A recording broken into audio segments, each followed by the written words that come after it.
want to talk a little bit today about some of the reasons the VA denies Nexus letters. Many veterans believe that once they submit a Nexus letter, their claim should be approved. But the reality is that a large number of Nexus letters are rejected by the VA. The reason is rarely because the veteran's condition isn't real. Instead, it's more often because the medical opinion does not meet the standards that VA set for service connection. Today, we're going to explain the most common reasons Nexus letters are denied from a medical perspective. I'd also like to talk a little bit about what elements the VA is actually looking for when evaluating your medical evidence. Let's start with what a Nexus letter is. A Nexus letter is a medical opinion written by a qualified healthcare professional that explains that relationship between a veteran's current medical condition and either their service, exposure, or another service-connected condition. The VA relies heavily on medical opinions when determining whether a condition is connected to service.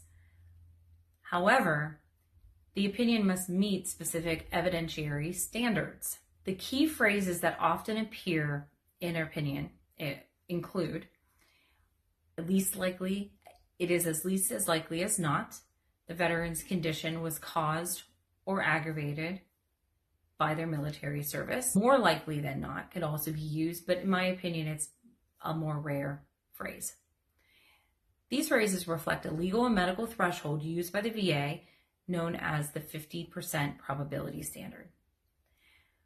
So reason one why a Nexus letter could be denied: lack of medical rationale. One of the most common reasons a Nexus letter is rejected is the absence of a clear medical rationale. I talk about this a lot. The medical opinion must explain how and why a condition is related to service. Simply stating that a condition is connected to service without supporting explanation or evidence doesn't provide the VA with enough evidence to rely on that opinion as valid. We see that a lot with your treating physicians just writing, "I'm Dr. So-and-so and I think it's connected to service."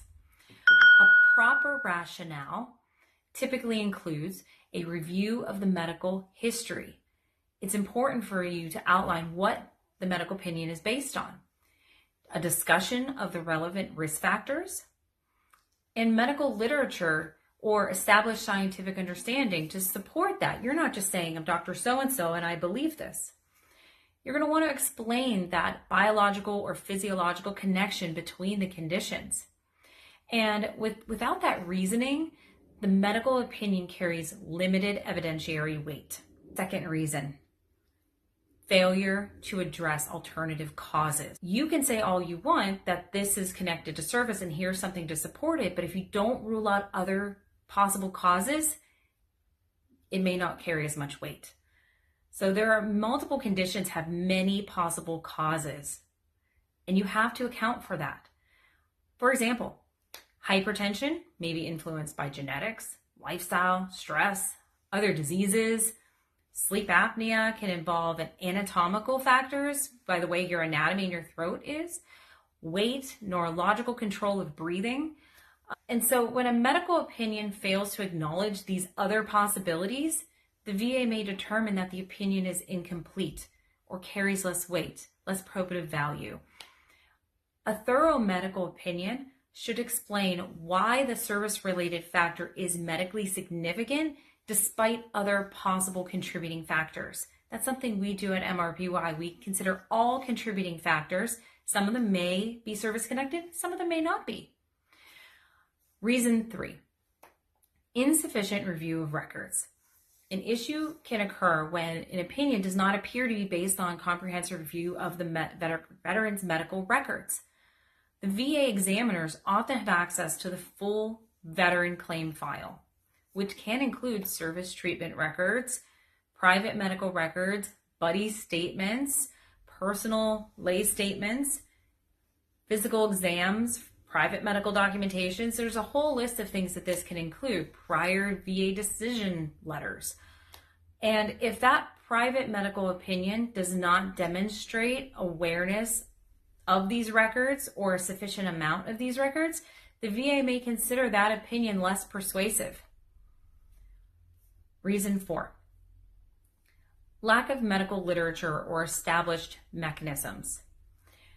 So certain conditions require explanation of that recognized medical mechanism that's you're making your opinion based on, that this connection. For example, PTSD and cardiovascular disease. It involves documented stress-mediated pathways. Chronic pain. Chronic pain conditions may also influence neurological processing and sleep regulation. So you're going to want to explain that and cite your source. It's important to cite your source. Medical literature helps demonstrate that relationship between the conditions, it's medically plausible and it's supported by research. You're not just, again, Dr. So-and-so saying, I think these two things are connected. This matters. Why does this matter? The VA must evaluate those medical opinions based on probative value, meaning how well the opinion is supported by medical reasoning and objective evidence. A well-supported opinion does not simply state that a conclusion. It explains the medical logic behind that conclusion.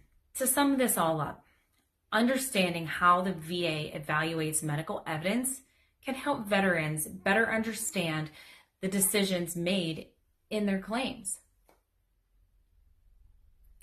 The goal of a medical opinion in the VA disability system is to provide a clear explanation whether a condition is connected to their military service or service-connected condition using established medical principles. The more detailed your opinion is, may not matter if it doesn't contain the right